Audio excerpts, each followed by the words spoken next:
Good morning. The meeting is now called to order. Let me acknowledge the presence of senators.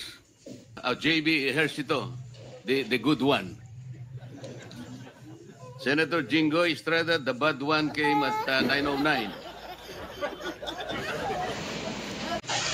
Umpisa pa lang ang mga nasa bulwagan ay nagtawanan na gawa sa kay Senator Marcoleta jokes. Joke lang naman yun. At ganun na din po ang mga nanonood sa social media ng live sa FB page ng Senado. Kami po ay nagtawanan din gawa sa biro nga niya kay Jingoy Estrada. At hanggang sa ganito na ang mga nangyayari sa mga sumusunod. Panoorin niyo po mga kaboks. Senator Marcoleta kahapon, ligtas ka na. Senator Estrada. Mr. Diskaya, sa dami-dami mong binanggit na pangalan na kongresista, silang tanong ko, Senador, meron ba? Your Honor, wala po. Sigurado ka? Safe ka na. Sigurado po. I resent that statement, Mr. Chair. I resent that statement. Safe ka na. Okay. Diba? Safe na. Mr. Chair, I move that you strike of the record that Alam mo naman, biro lang naman yun eh. Wala yun. Si Senator Jingoy Ejercito Estrada, Senator Joel Villanueva, Yusek Robert Bernardo, at D. Alcantara. Phone yun. Senator Jingoy po ay nagbaba ng 355 million ngayong 2025 sa mga ilang projects sa Bulacan. First, construction of flood mitigating structure with pumping station and floodgate, Phase 3, Barangay Mercado, Hagonoy, Bulacan, with an allocation of 60 million pesos.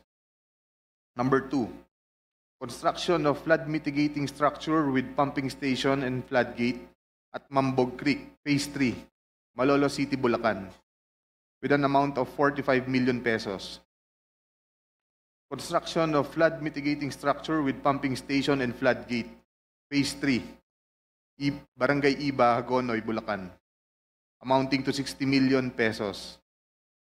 Construction of flood mitigating structure with pumping station at Calero Creek, Phase 3, Malolo City, Bulacan, with an amount of 50 million pesos.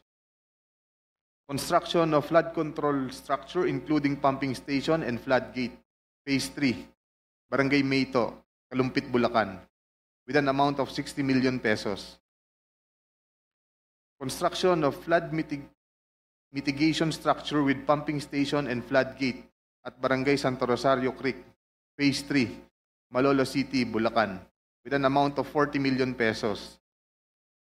And last, construction of flood mitigation structure including pumping station and floodgate, Phase 3, Barangay Carillo, Hagonoy, Bulacan, with an amount of 40 million pesos. And all of that with a total of 355 million pesos, Your Honor. This is supposedly the allocation of which political personality? Senator Jingoy Ejercito Estrada po, Your Honor. Thank you for the clarification. You can proceed with reading the handwritten statement.